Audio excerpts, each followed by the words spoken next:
आ रहा है मेरा पीडीएफ? Hello, yes sir. आ रहा है ना? ठीक है।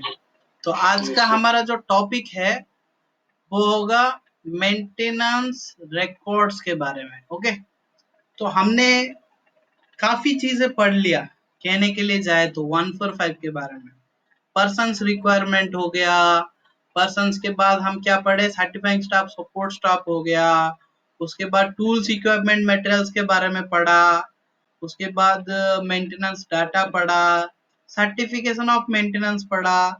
लगभग खत्म कर दिया। एक मेंटेनेंस ऑर्गेनाइजेशन में जितना काम होता है ना, हमने खत्म कर दिया। अभी बचा है, सारे काम खत्म होने के बाद तुम क्या करते हो? अगर तुमने एग्जाम दिया है तो तुम्हें क्या चाहिए? क्या चाहिए? रिजल्ट चाहिए। किस फॉर्म में? कोई प्रूफ होना चाहिए ना, आज in the form of certificate, marksheet, हाँ कि नहीं? तो ऑर्गेनाइजेशन भी जितना भी मेंटेनेंस करती है, shall record all details of maintenance work carried out। जो भी मेंटेनेंस ऑर्गेनाइजेशन ने कर दिया है उसको रिकॉर्ड करेगी। As a minimum, the organization shall retain the records necessary to prove। ये रिकॉर्ड्स क्यों मेंटेन करके रखेगी? To prove all the requirements has been met for the issuance of the CRS। कि आज पर CR 145 जो भी रिक्वायरमेंट एप्लीकेबल है उसको फुलफिल किया गया है और उसको कंप्लाई करके ही CRS हम इशू किए हैं। ये प्रूफ करने के लिए हमें रिकॉर्ड्स रखना है। तो हम जितना भी काम कर रहे हैं उनका सेफ्टी क्या है? रिकॉर्ड्स ही है। अगर रिकॉर्ड्स नहीं है तो तुम कभी सेफ नहीं हो। ठीक है? और including subcontractors release documents and for the issuance of airworthiness review certificate and recommendations. क्या होता है? हर साल में एक बार ना एयरवर्नेस रिव्यू होता है। एयरवर्नेस रिव्यू के बारे में बताया था शायद मैंने। जब भी मान लो तुम्हारा पास एक एयरक्राफ्ट है, क्या है? एयरक्राफ्ट है। एयरक्राफ्ट का क्या करना है? एयरक्राफ्ट कब फ्लाई करती है? ऐसे कौन सा सर्टिफिकेट होती है तो फ्लाई करती है? वैसे तो रिलीज टू सर्विस। हट, एयरक्राफ्ट के पास ऐसे कौन सा सर्टिफिकेट, परमानेंट सर्टिफिकेट होती है तो वो फ्लाई करेगा? वो कौन सा सर्टिफिकेट? Airworthiness certificate. ठीक है, सी ऑफ है, आगे नहीं, सर्टिफिकेट ऑफ एयरवर्दीनेस।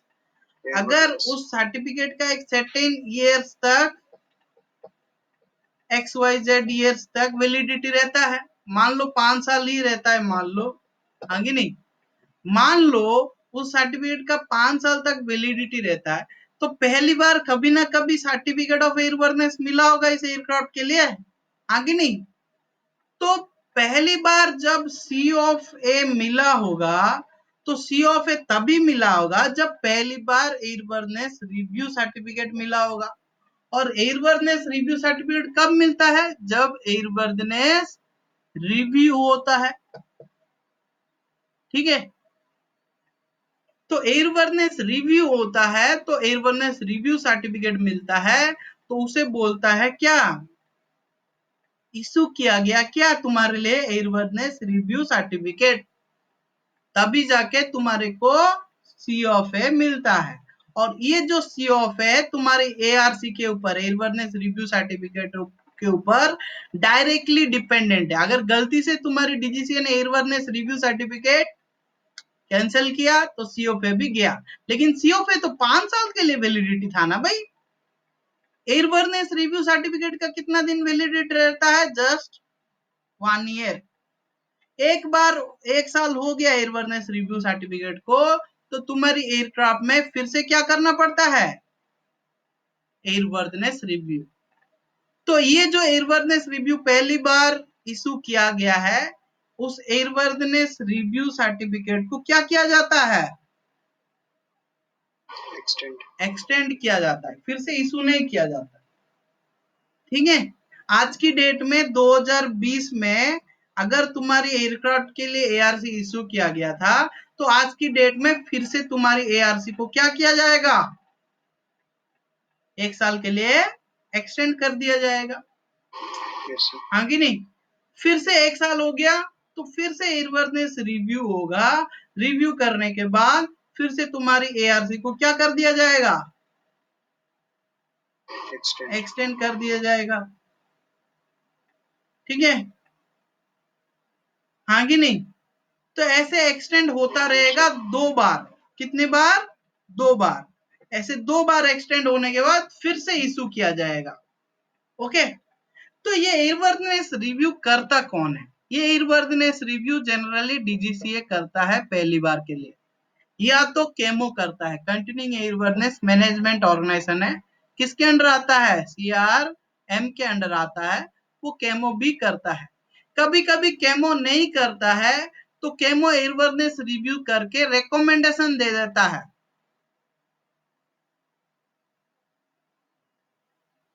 क्या देता है? रिकमेंडेशन। किसको दे देता है? डीजीसीए को। डीजीसीए को दे देता है तो वो क्या होता है? एआरसी को फिर से एक्टिवेट कर देता है, एक्सटेंड कर देता है, इशू कर देता है। जो भी है सिचुएशन के ऊपर डिपेंड करता है। तो तुम अभी जान गए कि एयरवर्दनेस रिव्यू जो सर्टिफिकेट तुम्हें मिलेगा उसके ऊपर ही तुम्हारी सीओफए की वैलिडिटी डिपेंड करता है।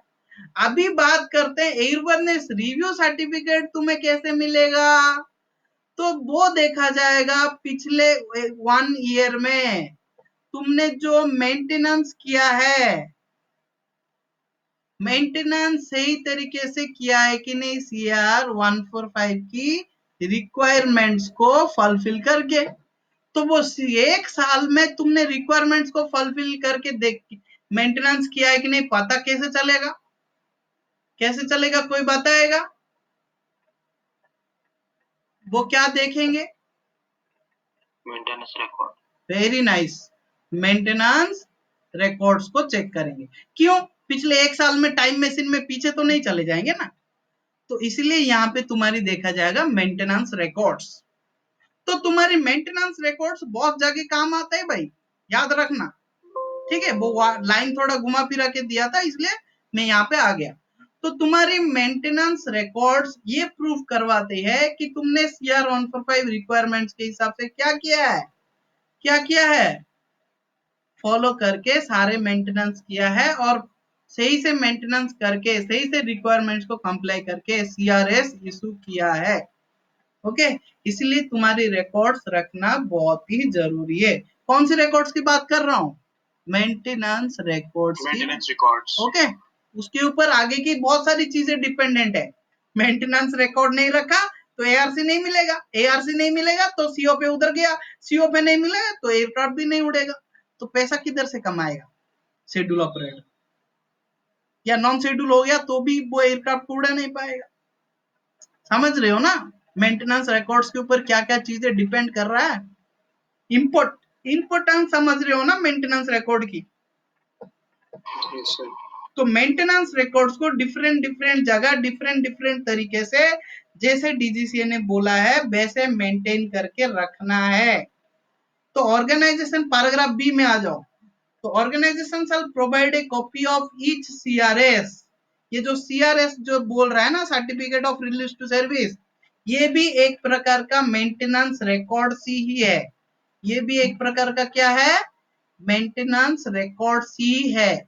The organization shall provide a copy of each CRS to the operator together with a copy of any specific approved repair or modification data। अगर एयरक्राफ्ट में कोई मॉडिफिकेशन किए हो, रिपेयर किए हो, तो उस मॉडिफिकेशन का जो कॉपी है उसका रिकॉर्ड का कॉपी और सीआरएस का कॉपी दोनों देना पड़ेगा। ठीक है, तो किसको देते हो?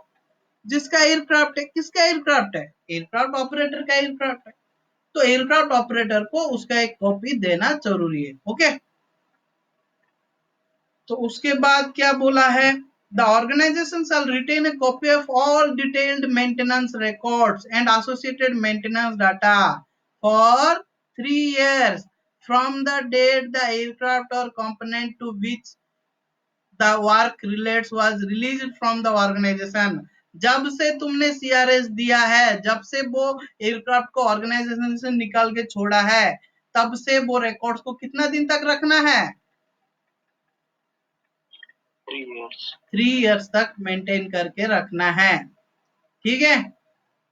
It shall retain a copy of all the records related to the issuance of airworthiness review certificate and records for 3 years. और तुम्हें मेंटेनेंस रिकॉर्ड देने के बाद जब तुम्हारी अपने एयरवर्दनेस रिव्यू होता है, एयरवर्दनेस रिव्यू सर्टिफिकेट भी इशू होता है, और रिव्यू सर्टिफिकेट रिकमेंडेशन जो तुम्हें मिलता है वो रिकॉर्ड्स को भी तुम्हें कितने दिन तक रखना है? 3 इयर्स तक, ओके। तो रिव्यू के बारे में मैं और ज्यादा नहीं बताऊंगा क्योंकि वो सीआरएम में अलग से टॉपिक है, हम पढ़ेंगे, ओके। तो यहाँ पे जो रिकॉर्ड्स मेंटेन करके रखोगे, तो रिकॉर्ड्स के बारे में कुछ कॉमन जानकारी बताया। क्या क्या कॉमन फैक्ट्स बताया? Records under this paragraph shall be stored in a manner, ऐसा नहीं कि रिकॉर्ड्स तुमने एक अलमारी में रख दिया, वहां से कुछ भी खाने शुरू हो गया, मिट्टी खाना शुरू हो गया या खराब होना शुरू कर दिया, ऐसे नहीं है। रिकॉर्ड्स को ढंग की मैनर में रखोगे, प्रोटेक्शन दोगे, डैमेज नहीं होना, अल्टरेशन नहीं होना चाहिए, कोई चोरी करना नहीं चाहिए, ओके। और क्या करोगे? अगर रिकॉर्ड्स को तुम कंप्यूटराइज्ड बनाते हो तो उसका बैकअप डिस्क बना के रखोगे, टेप्स बना के रखोगे, ठीक है, और गुड कंडीशन में रखोगे, समझ रहे हो? और मान लो ऑर्गेनाइजेशन मेंटेनेंस ऑर्गेनाइजेशन टर्मिनेट कर दे रही है, बंद हो जा रही है, मेंटेनेंस ऑर्गेनाइजेशन का ऑपरेशन बंद हो जा रही है, तो उस केस में भी all the maintenance records covering the last 3 years shall be distributed to the last owner or the customer of the respective aircraft or component and shall be stored as specified by DGCA। वो कितना साल तक? 3 साल तक, okay. तुम ऐसा नहीं, तुम तो मेंटेनेंस ऑर्गेनाइजेशन बंद हो गया बोल के अपने आप घूमोगे तो नहीं चलेगा। तो यहाँ पे 55C का मेंटेनेंस रिकॉर्ड्स का एएमसी दिया है। 55C में क्या बोला था? ऑर्गेनाइजेशन 3 साल तक मेंटेनेंस रिकॉर्ड्स रखेगा, उसका यहाँ पे एएमसी दिया है, ठीक है। क्या बोला है? एसोसिएटेड मेंटेनेंस डाटा, यहाँ पे बोला है, देखो मैं फिर से ये ऑर्गेनाइजेशन में जाता हूँ, पैराग्राफ में, पैराग्राफ नंबर सी में क्या बोला है? Organization shall retain a copy of all detailed maintenance records and लिखा है, देखो एसोसिएटेड मेंटेनेंस डाटा। यहाँ पे एसोसिएटेड मेंटेनेंस डाटा बोल दिया, इसका मतलब ये नहीं कि तुम सारे के सारे मेंटेनेंस डाटा को मेंटेन करके रखोगे, कोई जरूरी नहीं है, तुम्हें रखना है मेंटेनेंस रिकॉर्ड्स। यहाँ पे बोल दिया एसोसिएटेड मेंटेनेंस डाटा, मतलब associated maintenance data is specific information such as repair and modification data, वही तुमको मेंटेन करके रखना है, ठीक है। This is not necessarily to require retention of all aircraft maintenance manual, component maintenance manual, illustrated parts catalog, ये component maintenance manual, ये सारी चीजें रखने की जरूरत नहीं है, वो किताबें हर जगह मिल जाएगा, ठीक है। बस तुमने कोई मॉडिफिकेशन किया है, कोई रिपेयर किया है, तो उससे रिलेटेड एसोसिएटेड मेंटेनेंस डाटा को केप्ट करके कितना दिन तक रखना है? 3 years. 3 इयर्स तक। तो ये क्वेश्चन आता है डीजीसीए में, याद रखना। उसके बाद गाइडेंस मटेरियल दिया है 55A का, मेंटेनेंस रिकॉर्ड्स का। Properly executed and retained records provide owners, operators and maintenance personnel with information essential in controlling unscheduled and scheduled maintenance and troubleshooting to eliminate the need for re-inspection and rework to establish airworthiness। ये मेरा एक favourite line है, पूरी की पूरी 145 में ये मेरा एक फेवरेट लाइन है। क्यों? क्योंकि तुम अगर प्रॉपरली रिकॉर्ड मेंटेन करके रखोगे, चलो मैं तुम्हें एक कहानी सुनाता हूँ। चलो मेरा तबीयत खराब हुआ था एक 6 महीना पहले, ओके। तो 6 महीने पहले जब मैंने डॉक्टर के पास गया था, तो वो क्या किया था? एंडोस्कोपी किया था, पता है ना, एक कैमरा मुंह में घुसेड़ देते हैं, पेट के अंदर चले जाता है इंटेस्टाइन में, like that's like a boroscopic inspection. पता है तुमको borescopic inspection? Yes, sir. Yes, sir. तो कैमरा एक अंदर अंदर डाल देते हैं, देखते हैं कहाँ पे क्या हुआ है। तो वहां पे मेरा थोड़ा बहुत प्रॉब्लम निकला, एंडोस्कोपी का रिपोर्ट्स आया, मेरे को कुछ मेडिसिन दिया गया, मेरे को कुछ दिन अच्छा लगा, लेकिन 1 महीना हुआ कि नहीं फिर से पेन शुरू हो गया, फिर से प्रॉब्लम्स आने लगा। फिर गया कुछ मेडिसिन देने लगा क्योंकि थोड़ा कम हो गया था, फिर से मेरा 2 महीने के बाद फिर से पेन शुरू होने लगा। फिर से जब गया ना, डॉक्टर खुद टेंशन में आ गया। क्या बोला? डॉक्टर बोला नहीं भाई, तेरा क्या करेंगे, इस बार मेडिसिन में काम नहीं चलेगा, तेरे को क्या करेंगे, सीटी स्कैन करेंगे और एमआरआई भी करेंगे। ये स्कैनिंग होता है, पता है मेडिकल में, पता है? तो इससे क्या, Yes, sir. तो पेट में मेरा एक हड्डी के पास, वो जो स्टोमक बोलते हो, उधर से कोई, मुझे भी पता नहीं चल रहा है वो कौन सा एक डैमेज हुआ है, वो नली ऐसे ऐसे होके उसके साथ कुछ दब गया है, वो उसकी वजह से पेन होता है। मैं बोला ऑपरेशन चाहिए क्या? नहीं चाहिए, मेडिसिन में सब ठीक हो जाएगा। तो मैंने इसका रिकॉर्ड्स भी संभाल के रखा था। इसको ऑलरेडी कितना दिन हो गया पता है? लगभग ओवरऑली 1 ईयर हो गया है। अगर मैं एंडोस्कोपी का रिपोर्ट नहीं रखता, अल्ट्रासाउंड का रिपोर्ट नहीं रखता, ये मेडिसिन का रिपोर्ट नहीं रखता, ये मेडिसिन का रिपोर्ट नहीं रखता, तो आज डॉक्टर ये स्कैनिंग करने के लिए नहीं बोलता, खाली मेडिसिन में फिर दे देता। जबकि मेरा एक्चुअली में क्या प्रॉब्लम हुआ है वो फाइंड आउट नहीं हो पाता। सेम थिंग मेंटेनेंस में आ जाते हैं। किस में आ जाते हैं? Maintenance. एयरक्राफ्ट में मेंटेनेंस में आ जाता है। मान लो तुम्हारी एयरक्राफ्ट में एक टरबाइन इंजन फिट है। क्या है? टरबाइन इंजन फिट है। वो टरबाइन इंजन में आज कितना है, आज की डेट में क्या आया है, कोई प्रॉब्लम आया है। कहां पे आया है? गैस चैम्बर में, जहां पे फ्यूल और एयर मिक्स होके बर्न होते हैं, टरबाइन में जाएंगे, ठीक है। तो इस गैस चैम्बर में आया है, तो तुम्हारी ये सारी चीजें जो इंजन की जितना भी पैरामीटर है ना, कॉकपिट में ऐसे दिखाता रहता है, ठीक है। तो यहाँ पे कुछ काटा गड़बड़ी दिखा रहा है एक गैस चैम्बर की कंबस्शन से रिलेटेड इंडिकेशन। तो तुमने क्या किया, क्या किया? मेंटेनेंस किया। Maintenance. मेंटेनेंस करने के बाद पायलट ले लिया, एयरक्राफ्ट रिलीज कर दिया, वो मेंटेनेंस रिकॉर्ड्स बना के रखा तुमने। तो 2 महीने के बाद फिर से वो प्रॉब्लम आया, सेम प्रॉब्लम रिपीट हुआ। सेम प्रॉब्लम क्या हुआ? रिपीट हुआ। तो तुम फिर से मेंटेनेंस किया, फिर 2 महीने के बाद फिर से रिपीट हुआ। तो इस किस टाइप का डिफेक्ट है रे?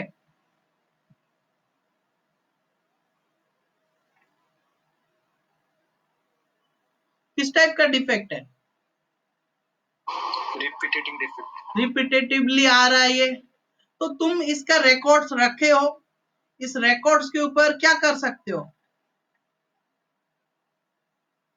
एनालाइज कर सकते हो। भाई ये कितना दिन में एक बार आता है, ये एक्चुअली ये प्रॉब्लम का रूट कॉज कहाँ पे है? देखो, प्रॉब्लम सॉल्व करना बड़ी बात नहीं है, प्रॉब्लम सॉल्व करना बड़ी बात नहीं है। एक वायर गया है, ये एक प्लग है, ठीक है, ये एक प्लग है, यहाँ से एक वायर गया है, यहाँ से वायर थोड़ा कट गया है, ठीक है, यहाँ से थोड़ा वायर कट गया है, तो यहाँ से एक बल्ब है, ठीक है, ये बल्ब जल रहा है, ठीक है। कभी कभी बंद हो जाता है क्योंकि यहाँ पे थोड़ा कट गया है, लूज हो गया है। तुम जाते हो इधर थोड़ा लात मार देते हो, फिर जलने लगता है, थोड़ी देर के बाद इधर से निकल जाता है, फिर से जलने लगता है। लेकिन तुमने रूट कॉज को फाइंड आउट नहीं किया है कि यहाँ पे कट गया है, यहाँ पे जॉइंट करके फिर टेप लगा देनी है, तो यहाँ पे कंटिन्यूअसली जलता रहेगा। कौन सा तुम्हें सही लगता है, इसको लात मार के थोड़ा टाइम जल जाए फिर बंद हो जाए, कि इसका रूट कॉज फाइंड आउट करके उसको सॉल्व करना है? कौन सा सही है? उसका root cause find root cause find करना। तो रूट कॉज फाइंड करने के लिए तुम्हें 2 चीजें चाहिए। एक मेंटेनेंस डाटा चाहिए और उसका मेंटेनेंस रिकॉर्ड्स चाहिए। जो पुरानी टाइम से उसके ऊपर क्या क्या मेंटेनेंस किए हो, क्या क्या प्रॉब्लम्स आया था, वो सारी चीजें मेंटेनेंस रिकॉर्ड से पता चलेगा। और मेंटेनेंस डाटा में तुम्हें वो प्रोसीजर मिलेगा कि how can you find the root cause of a defect. ठीक है, तो इस तरीके से तुम उसके ऊपर एनालाइज कर सकते हो और एनालाइज करके उसका जो मेन प्रॉब्लम क्या हो रहा है वो फाइंड आउट करने की कोशिश करोगे। अगर ये पहला चीज है, फाइंड आउट करने की कोशिश करोगे। रूट कॉज क्या है? Root cause. दूसरी बात क्या है, तुम्हारे पास रिकॉर्ड्स है तभी तो पता चला ना ये हर 2 महीने में एक बार आता है बोल के, है ना। रिकॉर्ड्स नहीं होता तो कोई भगवान तो नहीं है तुम्हारे दिमाग में सब सेट होके रह जाएगा। और एयरक्राफ्ट का एक ही जन मेंटेनेंस नहीं कर रहा है, एक ही सिस्टम का नहीं कर रहा है, तो रिकॉर्ड्स है तो ये हर 2 महीने में आ रहा है, तो तुम पहले से ही अलर्ट हो सकते हो ना कि भाई इसका 2 महीना हो रहा है, इससे पहले कि इसमें प्रॉब्लम आए कि इसके ऊपर थोड़ा एडिशनल क्या कर दे, मेंटेनेंस करके इसको ठीक करके रखे। तो रिकॉर्ड्स रखने का फायदा क्या हो रहा है तुम्हें पता चल रहा है कि जो नॉन शेड्यूल्ड है, ये तुम्हें ये प्रॉब्लम कब आएगा बोल के तो नहीं आया था ना, आ गया था बस। तो ये नॉन शेड्यूल्ड डिफेक्ट्स है, नॉन शेड्यूल्ड मेंटेनेंस बोला जाएगा इसको, शेड्यूल्ड मेंटेनेंस नहीं है। ठीक है, तो ये सारी चीजों को तुम अगर प्रिवेंट करना चाहते हो तो तुम्हें क्या करना पड़ेगा, प्रॉपरली एग्जीक्यूटेड मेंटेनेंस रिकॉर्ड्स रखना पड़ेगा।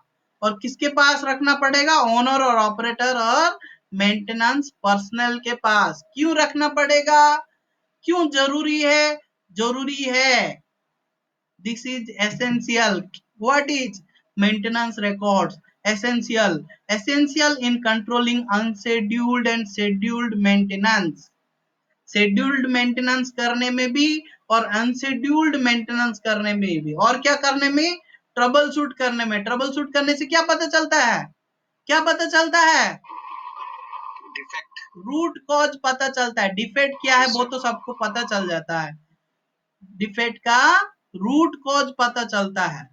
तो इस तरीके से हम ट्रबल शूट करके एलिमिनेट कर सकते हैं, री इंस्पेक्शन को, रीवर्क को, एडिशनल मेंटेनेंस को कम कर सकते हैं, पैसे बचा सकते हैं और सिस्टम को मोर एफिशिएंट बना सकते हैं।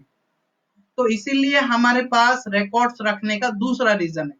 पहला रीजन तो मैं तुमको बताया था, कौन सा वाला?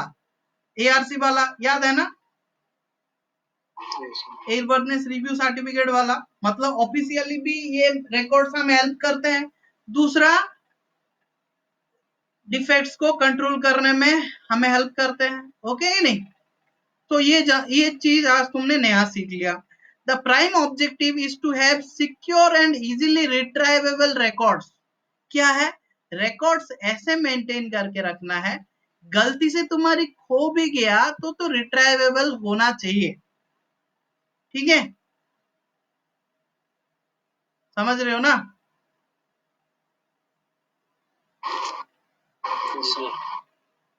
दूसरी बात क्या है, यहाँ पे एक एग्जाम्पल दिया है एक गैस टरबाइन इंजन का।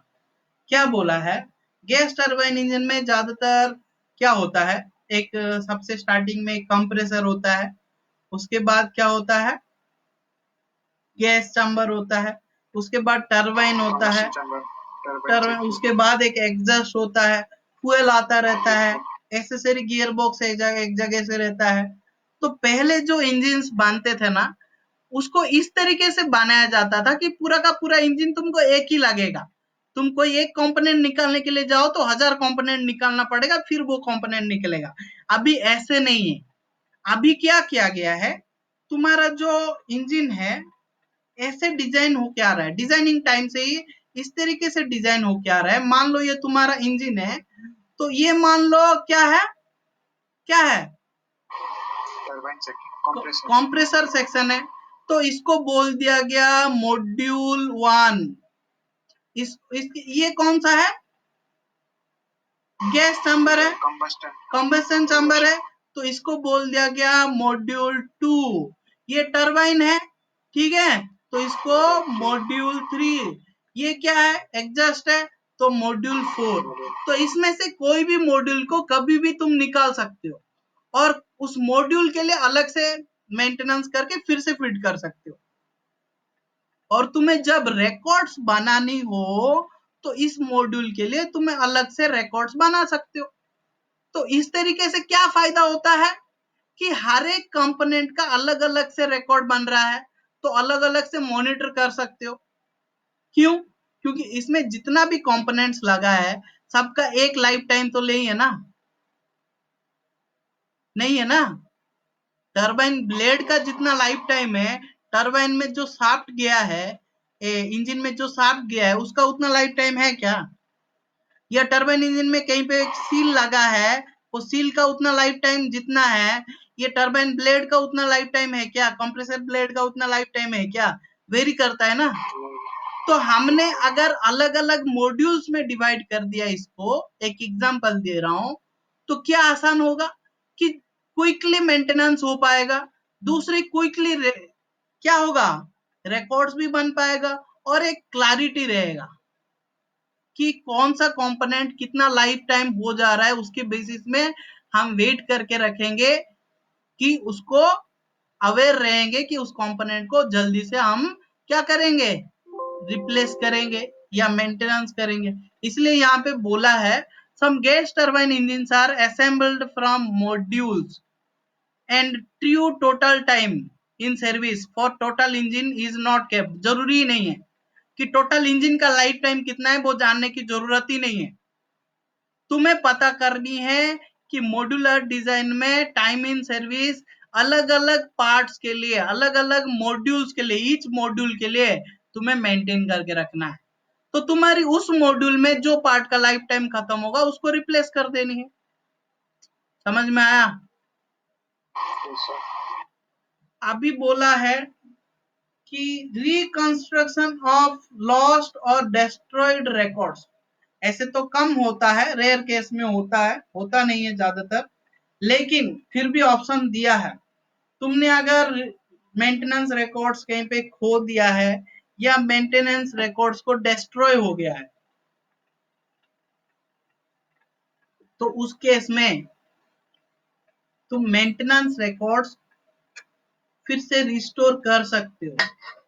कैसे रिस्टोर कर सकते हो? Can be done by reference to other records which reflect the time in service, research records maintained by the repair facility and reference to records maintained by individual mechanics etc. For example तुमने एक maintenance record बना के रखा था, कोई एक aircraft का, उसका कुछ मेंटेनेंस रिकॉर्ड्स खो गया या डैमेज हो गया, तुम्हें फिर से बनानी है, तो तुम्हें कहाँ कहाँ से रिकॉर्ड ढूंढना पड़ेगा? इंडिविजुअल मैकेनिक भी अपना रिकॉर्ड्स बनाते हैं ना, उस एयरक्राफ्ट के ऊपर कितना मेंटेनेंस किए, उनसे भी ले सकते हो। और कहाँ से ले सकते हो? और कोई उससे सिमिलर डॉक्यूमेंट में वो रिकॉर्ड्स अगर डुप्लीकेट करके वहां पे लिखा होगा तो और कहाँ से ले सकते हो? रिसर्च करके ऐसे कहीं पे पढ़ा है तो वहां से भी उठा सकते हो, लेकिन एग्जैक्टली मैच करे कोई गारंटी नहीं है, ठीक है।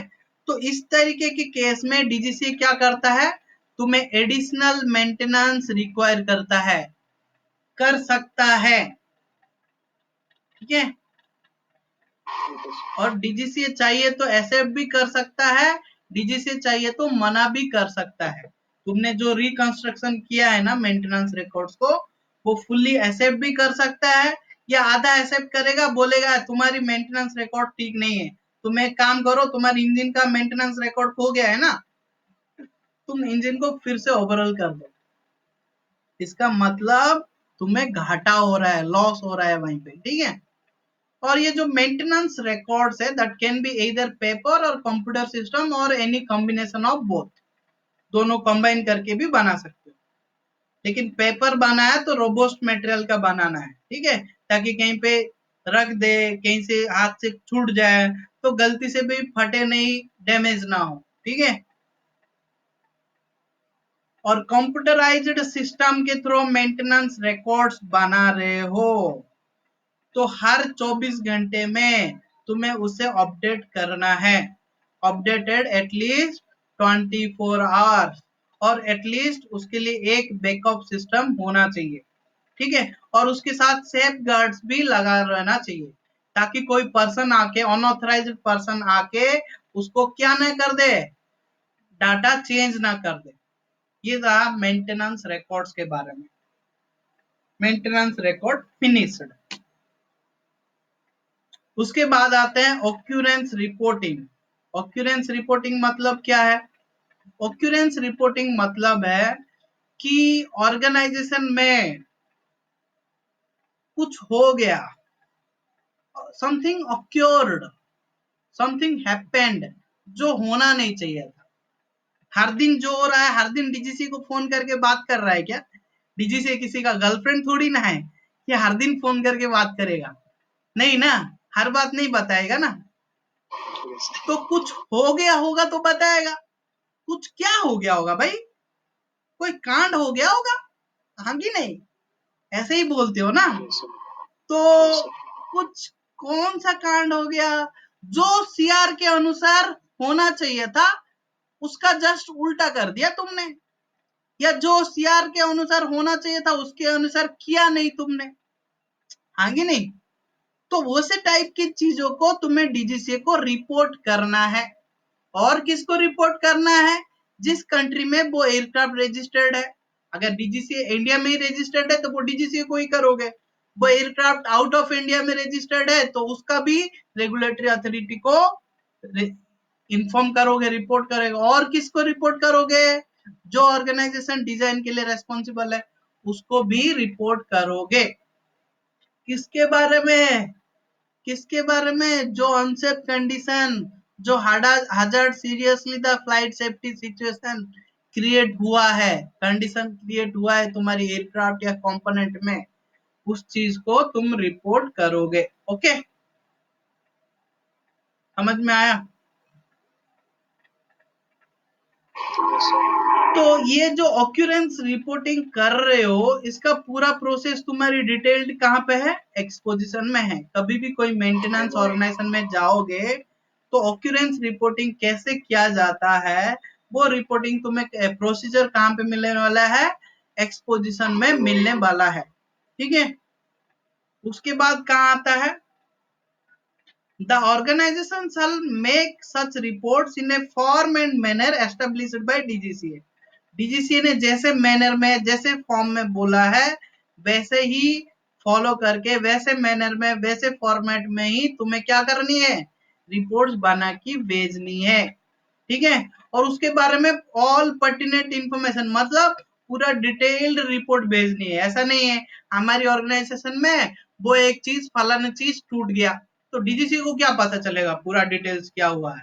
तुम्हारे लिए क्या रिपोर्ट देगा वो, क्या एक्शन लेगा डीजीसी? पूरा रिपोर्ट भेजनी है, ठीक है, क्या क्या हो गया है, ठीक है। where the organization is contracted by commercial operator, अगर तुम जिस एयरक्राफ्ट का मेंटेनेंस कर रहे हो वो एयरक्राफ्ट किसका है? कमर्शियल ऑपरेटर का है, तो तुम्हें किसको रिपोर्ट करनी है? ऑपरेटर को भी रिपोर्ट करना पड़ेगा, समझ रहे हो? तो ये सब जो ऑक्यूरेंस रिपोर्टिंग हो रहा है, हाँ कुछ बोल रहे हो क्या? ठीक है। तो ये जो ऑक्यूरेंस रिपोर्टिंग हो रहा है ये ऑर्गेनाइजेशन जो कर रहा है, मेंटेनेंस ऑर्गेनाइजेशन, ये कितने टाइम के अंदर कर रहा है? आज सुन आज प्रैक्टिकेबल, जैसे तुम्हारी को देखा पता चला वैसे ही जाके एमओई खोलना है, उसका रिपोर्टिंग करने का क्या प्रोसीजर है उसको फॉलो करके आज सुन आज प्रैक्टिकेबल कर देनी है। लेकिन तुम्हें टाइम लग रहा है रिपोर्ट बनाने में, तो या और कुछ रीजन है, तो तुमको ज्यादा से ज्यादा कितना टाइम मिल रहा है? Within 72 hours the organization identifying the condition to which the report relates. वो रिपोर्ट जिसके ऊपर बनाया हो, जो अनसेफ कंडीशन जनरेट हुआ है तुम्हारे एयरक्राफ्ट में या कंपोनेंट में, ऑर्गेनाइजेशन में, वो 72 आवर्स के अंदर भेज सकते हो। नहीं तो आज सुन आज प्रैक्टिकल, जितना जल्दी मुमकिन हो उतना जल्दी भेज दे तो चलेगा, ठीक है। तो यहाँ पे ऑक्यूरेंस रिपोर्टिंग का एएमसी दिया है पैराग्राफ नंबर बी का। पैराग्राफ नंबर बी में क्या दिया था? पैराग्राफ नंबर बी में क्या दिया था? एक्सपोजिशन में प्रोसीजर है ऑक्यूरेंस रिपोर्टिंग करने का। तो यहाँ पे बोला है the aim of occurrence reporting is to identify the factors contributing to incidents and to make the system resistant to similar error. क्या है? ऑक्यूरेंस रिपोर्टिंग का मेन एम क्या है? कि किसी को पनिशमेंट कर देनी है? नहीं, ऑक्यूरेंस रिपोर्टिंग का मेन एम ये है कि हमें आइडेंटिफाई करना है। क्या आइडेंटिफाई करना है? कि ऐसे कौन सा फैक्टर्स है वो कंट्रीब्यूट करते हैं वो इंसिडेंट को, वो एक्सीडेंट को, वो जो ऑक्यूरेंस वो कंडीशन जो हो गया है वो जानने की कोशिश करेगा डीजीसीए। और ऑर्गेनाइजेशन भी ढूंढ रहा होगा उसका क्या रीजन है। ठीक है। और दूसरी बात क्या है? आइडेंटिफाई कर लिया तुमने कि कौन सा फैक्टर्स कंट्रीब्यूट करते हैं ये मतलब अनसेफ कंडीशन या इंसिडेंट को, उसको रोकना भी है ना, तो इसका एम उसको रेजिस्ट करना भी है। ठीक है। ऑक्यूरेंस रिपोर्टिंग का एम मेन एम है। ठीक है। इसीलिए ऑक्यूरेंस रिपोर्टिंग जो है ना ऑर्गेनाइजेशन की इनसाइड में हो या ऑर्गेनाइजेशन की बाहर डीजीसीओ को या स्टेट ऑफ रजिस्ट्री या किसी को भी हो, फ्री एंड फ्रैंक रिपोर्टिंग होना चाहिए। ठीक है। ताकि किसी को बिना पनिशमेंट का कोऑपरेट करते हुए उसका क्या निकल सके, इन्वेस्टिगेशन करके जो फैक्टर्स कंट्रीब्यूट करते हैं वो फैक्टर्स को निकाला जा सके। जस्ट कल्चर अपना जाता है। जस्ट कल्चर का मतलब यह है कि हम क्या करेंगे, किसी से गलती हो गया है मतलब किसी के अनजाने में, तो वो जानबूझ के नहीं किया है, वो कोई जानबूझ के वायलेशन नहीं किया है, तो उसको पनिशमेंट नहीं दिया जाएगा। That is just culture. ठीक है। तो ऑक्यूरेंस रिपोर्टिंग क्या है, इसलिए फ्री एंड फ्रैंक में करने के लिए क्या मोटिवेट किया जाता है। ठीक है। ताकि जो प्रॉब्लम्स है वो छुपे ना। बहुत लोग डरते हैं ना, अरे मेरे से ये गलती हो गया या मैंने ये गलती देख लिया, मैं बताऊंगा तो मेरे ऊपर ही आ जाएगा। ऐसे होता है कि नहीं? तो वैसे नहीं होना चाहिए। फ्री एंड फ्रैंकली रिपोर्ट होना चाहिए ताकि जस्ट कल्चर का अपनाते हुए हम क्या पता करेंगे, उस प्रॉब्लम का क्या रूट कॉज है, कौन सा फैक्टर से कंट्रीब्यूट करते हैं वो इंसिडेंट, वो एक्सीडेंट या वो अनसेफ कंडीशन को, ताकि वो चीजों को रोका जा सके। और दूसरी बात, कोई जानबूझ के किया है तो भाई उसको फिर माफी नहीं है। ठीक है। पता चलता है कि कोई जानबूझ के किया है तो फिर वो गया है। ठीक है ना?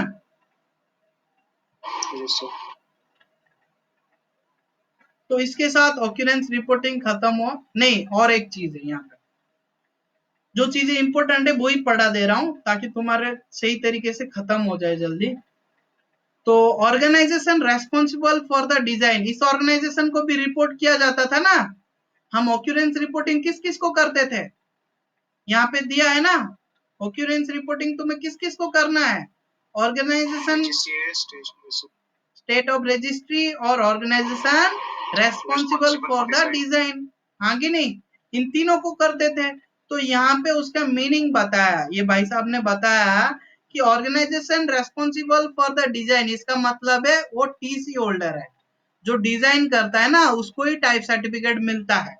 टीसी होल्डर या एसटीसी होल्डर, इन्हीं को ही बोलते हैं organization responsible for the design. Okay.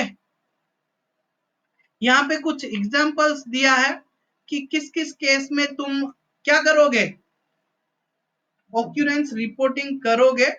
वो एग्जांपल्स यहाँ पे देख लेना। जैसे तुम्हारे पास 4 इंजन एयरक्राफ्ट है, किसी में डैमेज फाउंड हुआ नंबर 4 इंजन में, तो उसको तुम रिपोर्ट करोगे। क्या रिवेट्स फाउंड लूज, तुम कोई इंस्पेक्शन कर रहे थे, कोई रिवेट लूज फाउंड हुआ ऑन वर्टिकल स्टेबलाइजर, एग्जांपल है सब। ठीक है। सीरियसली मत लेना, तुम्हारे ऊपर कोई पनिशमेंट नहीं डालेगा। ठीक है। तो उसके ऊपर तो ये सारे एग्जांपल्स पढ़ लेना। ठीक है। और दूसरी बात, जब भी तुम ऑक्यूरेंस रिपोर्टिंग करते हो ऑक्यूरेंस रिपोर्टिंग में क्या क्या चीजें कंटेन करेगा, ऑर्गेनाइजेशन का नेम, अप्रूवल रेफरेंस, ठीक है, उतना इंफॉर्मेशन चाहिए जितना इंफॉर्मेशन आइडेंटिफाई कर दे सब्जेक्ट को, डेट एंड टाइम जिस टाइम पे वो आया है, ठीक है, डिटेल्स ऑफ द कंडीशन, ये सारी चीजें उसमें होना चाहिए, ठीक है। हमारा नेक्स्ट चैप्टर होगा 65 safety and quality policy, maintenance procedures and quality system और एमओई। उसके बाद कुछ चीजें होगा और 2 क्लास में मैं खत्म कर दूंगा, ठीक है, और 2 क्लास में मैं खत्म कर दूंगा। आज के लिए इतना ही, किसी को कोई डाउट है तो पूछो। सर ऑक्यूरेंस रिपोर्टिंग कौन तैयार करेगा सर, जैसे सर्टिफाइड स्टाफ तैयार करेगा या कोई क्वालिटी वाला तैयार करेगा? मेंटेनेंस ऑर्गेनाइजेशन में अगर ऑक्यूरेंस रिपोर्टिंग जो फाइंड आउट करता है वो तो शायद एक क्वालिटी वाला हो सकता है या क्या हो सकता है, ज्यादातर मेंटेनेंस पर्सनल को ही मिलता है वैसे सिचुएशन। ऑक्यूरेंस रिपोर्टिंग की कुछ एग्जांपल बताया, जैसे 4 इंजन है, उसमें से एक इंजन के ऊपर कोई डैमेज फाउंड हुआ, या इंस्पेक्शन कर रहे थे, कोई रिवेट में लूज फाउंड हुआ, तो तुम क्या करोगे, तुम उसको जाके रिपोर्ट करोगे। तो तुम एक सपोर्ट स्टाफ होगे या तो एक सर्टिफाइंग स्टाफ होगे, तो वो किसको रिपोर्ट करेंगे, उनका नॉमिनेटेड पर्सन्स को। बेस मेंटेनेंस मैन होगा base maintenance manager, line maintenance होगा लाइन मेंटेनेंस मैनेजर, किसी को तो रिपोर्ट करेगा ना, तो उस टाइम पे क्वालिटी वाला भी आ जाएगा, तो सब मिलके वो ऑक्यूरेंस रिपोर्टिंग बनाएंगे मेरे हिसाब से। ऐसे कहीं पे लिखा नहीं है कि क्वालिटी वाला बना के रिपोर्ट करेगा या मेंटेनेंस वाला रिपोर्ट करेगा, लेकिन जो भी रिपोर्ट करेगा on behalf of organization report करेगा, हाँ कि नहीं? हाँ, तो जो मेंटेनेंस वाला फाइंड आउट किया है वो प्रॉब्लम, वो मेंटेनेंस वाला जाएगा, पूरा डिटेल कहानी बताएगा, अगर क्वालिटी वाला है या नॉमिनेटेड पर्सन है जो भी रिपोर्ट बना रहा है, रिपोर्ट बना के भेज दिया जाएगा। लेकिन देखो हर काम के लिए ना ऑर्गेनाइजेशन में किसी ना किसी को आजे रखा जाता है, कोई ना कोई काम के लिए रेस्पॉन्सिबल। तो ऑक्यूरेंस रिपोर्टिंग बहुत बड़ा इंपॉर्टेंट टास्क है, तो उसके लिए भी किसी को ना किसी को रेस्पॉन्सिबल रखा गया होगा, उसका नाम एमओई में लिखा गया होगा, दैट्स ऑल। अभी कहीं पे मेंशन तो नहीं है, लेकिन मैं बता नहीं सकता है ना कौन करेगा, है ना। चलो पढ़ लेना, next class safety and quality policy. चलो एंड करो।